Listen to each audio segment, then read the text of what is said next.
شادی سے پہلے لڑکی اپنے باپ سے کہتی ہے پاپا میں کسی کی غلامی نہیں کر سکتی۔ باپ جواب دیتا ہے میری بیٹی کوئی کسی کی غلامی نہیں کرتا، سب اپنے اپنے حصے کا کام کرتے ہیں۔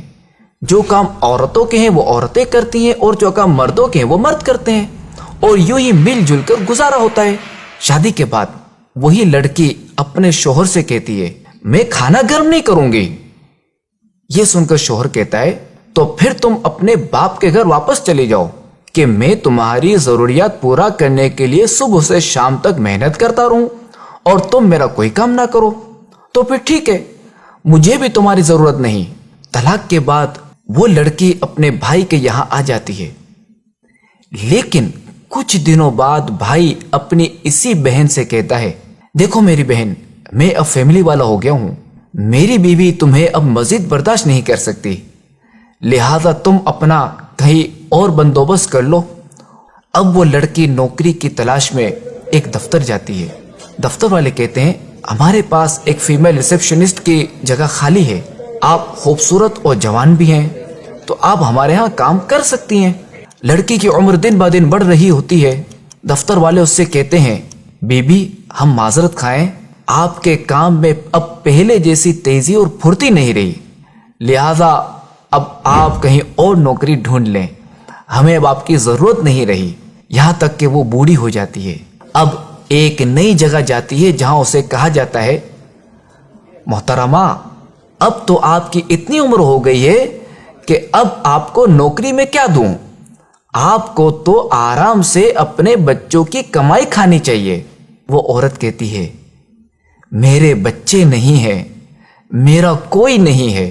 یہ سن کر نئے دفتر والا کہتا ہے اوہ چلیں آپ کے لیے کچھ کرتا ہوں، میرا 20 لوگوں کا اسٹاف ہے، کیا آپ ان سب کے لیے کھانا پکا سکتی ہیں جس کے میں آپ کو 6000 روپے ماہانہ دوں گا۔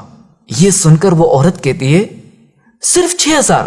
تو نیو دفتر والا جواب دیتا ہے کہ میں جانتا ہوں کہ ان 6000 میں آپ کی ضرورت پوری نہیں ہوگی، مگر کیا کروں میں مجبور ہوں، میرے پاس اس سے زیادہ کی گنجائش بھی نہیں ہے۔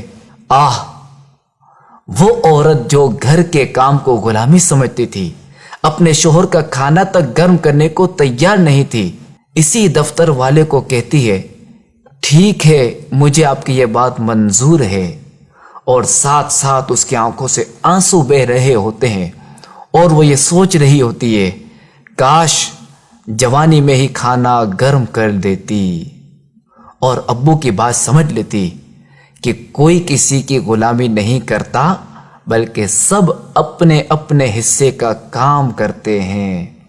مشہور کہاوت ہے نا کہ میاں بیوی گاڑی کے 2 پہیے کی طرح ہوتے ہیں، اگر ایک پہیا خراب ہو جائے تو گاڑی کا چلنا ممکن نہیں رہتا۔ تو شادی ایک مضبوط بندھن ہے، مگر اس قدر مضبوط بندھن انتہائی نازک ڈور سے بندھا ہوا ہے، اور یہ ڈور کسی ایک کی کوتاہی، جلد بازی اور بے وقوفی سے ٹوٹ بھی سکتی ہے۔ لہذا اس رشتے کو پروان چڑھانے کے لیے اعتماد، سچائی اور دیانتداری بہت ہی ضروری ہے۔ لہذا ایک دوسرے کا خیال، صبر و تحمل اور قوت برداشت سے ہی اس رشتے کو نبھایا جا سکتا ہے۔